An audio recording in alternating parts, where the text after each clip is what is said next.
యేసుక్రీస్తు నామంలో పరిశుద్ధాత్మ ఆశీర్వాదం అనబడిన ప్రోగ్రాం చూస్తున్న ప్రతి ఒక్కరికి హృదయపూర్వక వందనాలు తెలియచేస్తున్నాను.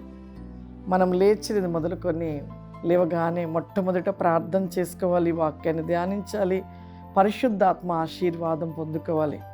నేనైతే నమ్ముచున్నాను, ప్రతి దినము ఈ విధముగా ఎవరైతే చేస్తూ ఉంటారో వారి జీవితంలో ఎన్నో ఆశీర్వాదాలు పొందుకుంటూ ఉంటారు.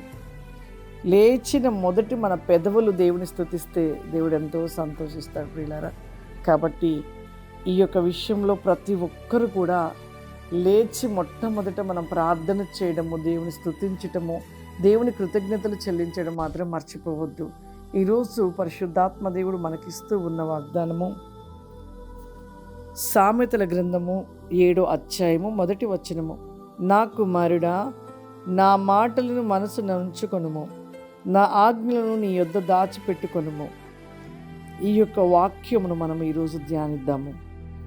ఇక్కడ సెలవిస్తున్న మాట, దేవుని యొక్క మాటలు ఎప్పుడు కూడా మన మనసును ఉంచుకోవాలంట, ధ్యానించాలంట, నెమరవేస్తూ ఉండాలంట.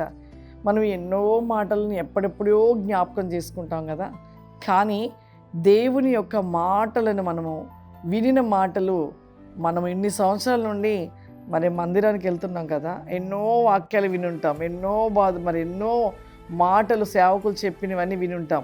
కొన్నైనా మనకు గుర్తున్నాయా? ఒకసారి ఆలోచన చేద్దాం. కానీ కొన్ని సంవత్సరాల క్రితం మాట్లాడిన మరి అవి చెడ్డ మాటలే కానీ, ఇతరుల మీద పలికిన మాటలే కానీ, మనని ఇతరులు తిట్టిన మాటలే కానీ చాలా చక్కగా జ్ఞాపకం ఉంచుకుంటారు కదా. కానీ దేవుడు మాటలు మాత్రం గుర్తుంచుకోలేరు. ఎందుకు అంటే దేవుడు మాటలు మనలో ఉండట్లేవు అంటే నీవు దేవుడి జ్ఞానం చేత ఎదుగుతలేవు.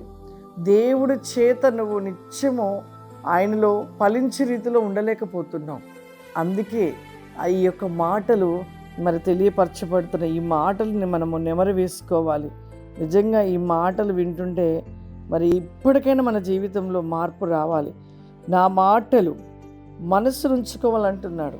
అంతేకాదు, నా ఆజ్ఞలు, దేవుడు ఏ ఆజ్ఞలు అయితే చెప్పాడో ఆ ఆజ్ఞల ప్రకారం మనం నడుచుకున్నట్లయితే దేవుడు సంతోషిస్తాడు, మనల్ని దీవిస్తాడు.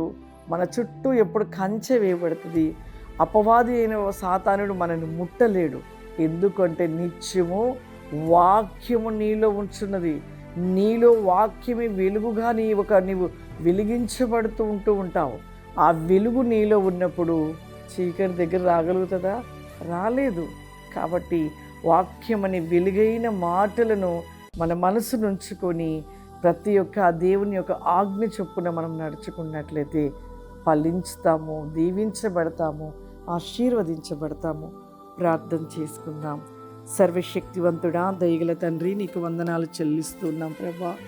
దినదినము ప్రభా నీలో వెలిగించబడుట నాయన, దినదినము నీ మాటలు ప్రభా ధ్యానిస్తూ ప్రభా మా మనస్సులో నుంచుకొనుట నా ప్రభా మా జీవితంలో ఎన్నో ప్రతిఫలాలు పొందుకుంటామని సెలవిస్తున్నాం దేవా. ఈరోజు ఎంతమంది బిడ్డలు ప్రభా ఈ యొక్క ప్రభా పరిశుద్ధాత్మ ఆశీర్వాదం అనబడి నీ ప్రోగ్రాం చూస్తున్నారు.